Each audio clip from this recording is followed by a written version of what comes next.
Welcome to the Art of Taping Drywall. I'm your host, Laurier Desarmo. What I'm going to do today is show you this drywall lift machine, an absolutely amazing invention. I can work by myself, and this will hold it up to the ceilings without us. We used to use our top of our heads and our necks to hold it up while we operate a screw gun. This machine takes care of it all. So I've already assembled the machine. The head on it tilts down. Now, since I'm going to be putting 12-foot sheets up to get this top part of the ceiling, there's a little notch that I pull. There's one notch for 8-foot sheet, and we lock that one in. Come around to the other side, it's the same idea. That's the extra support the ends of the sheet need. So, here we go, it's locked in. Now, I've already taken the measurement from the strapping over. So, I need 139 inches for that first sheet to end up on a strap. I also need to know where my strap is, so I have a little Sharpie marker, and what I'll do is just mark them off so that I can see where my rows are, and it makes it really, really easy to screw on the drywall. So with that in place, good enough for now for the first sheet. Now let's slice 139 inches.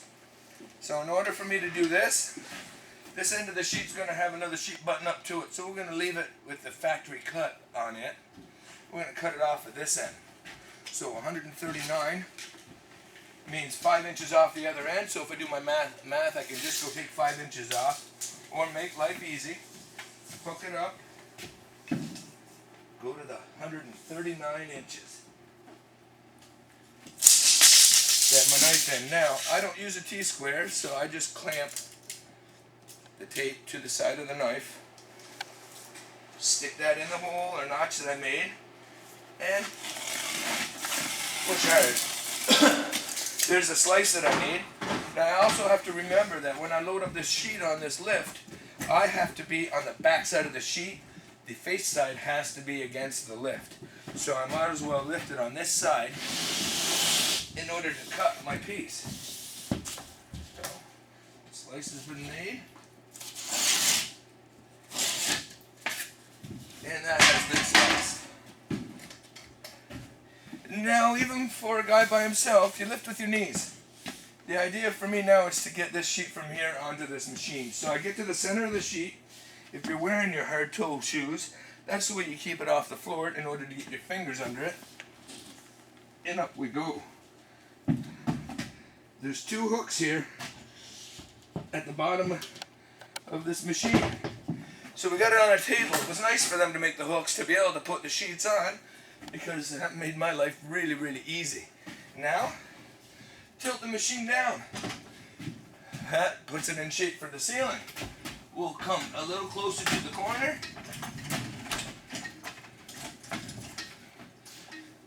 And we'll start cranking the machine. This is an automatic brake, so I don't touch it, but for leverage I hold on to here and I start cranking. Now, we're tilting a little bit. That just means that I needed to push on the sheet a little bit to get it up there. So, continue cranking.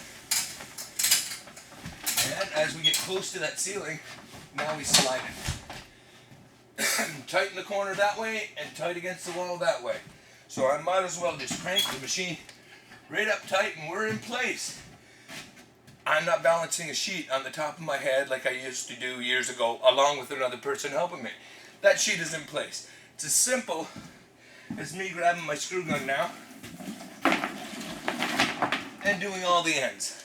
So all outer edges first, and then you remove the machine to do the center screw. So, here we go. And I only do 1 screw at a time to be able to hear myself talk. But if you want, you can lock on the screw gun. There's some moisture coming out of this. The house here is very humid. So, here we go. The depth is regulated. It is a drywall screw gun. So these screws are set to be just below the surface by a 1/16 or a 32nd of an inch. Anything that goes too deep like this one did, I had another one beside it. This way here, it's fully secured against the strapping. So I got to move along. Oh, that one there is deformed. I get the occasional screw like that too, where they don't seat properly on the end of the screw gun. So we might as well keep going till I get to the point where I can move the machine out of the way. There will be 3 screws going in the center after the 2 ends are done. There's another screw that has a little bit of a defect, doesn't seat properly on the Phillips screw head.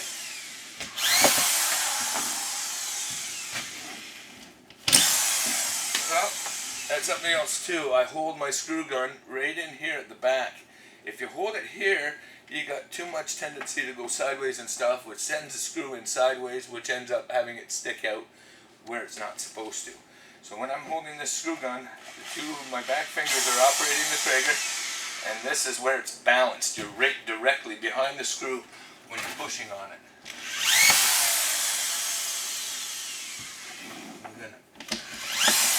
So now again, since it was the first screw I put on that side, that one has buried itself in the drywall.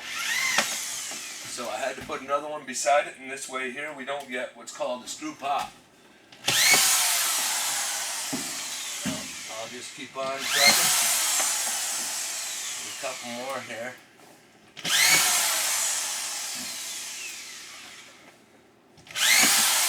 Okay, that sheet is secure to the point that I can take the machine away and do my screws in the center parts. Very nice, not too much strain. I've lifted on this brake. It's an automatic brake, spring loaded. All I do is, you have to be careful you don't hurt yourself. All I do is lift it and let it down easy. And we move it out of the way. It'll be sitting there ready to go for that next sheet to go up. I might as well grab my screw gun and take care of these rows in the center. So, we'll start with this end joint here.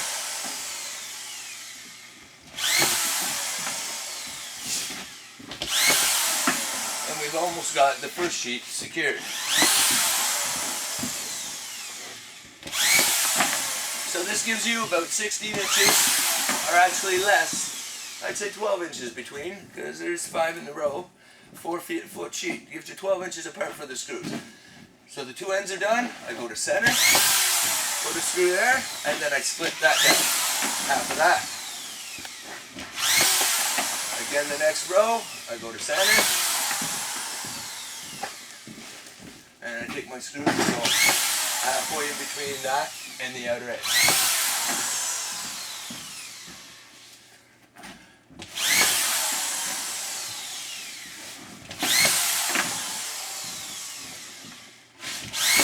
So this part here is pretty boring at this point because all I'm doing is putting the screws to it. If you do have a partner helping you, that's what you put them on while you do measuring and get ready for the next sheet. There's a little notch, that doesn't matter to a drywall taper.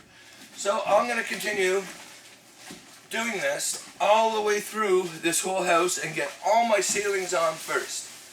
The next lesson that I'll be coming back to see you for is how to use that machine and those hooks to hold sheets up against the upper part of the wall. It'll be lesson number 2 on drywall installing. Until next time, Laurie signing off.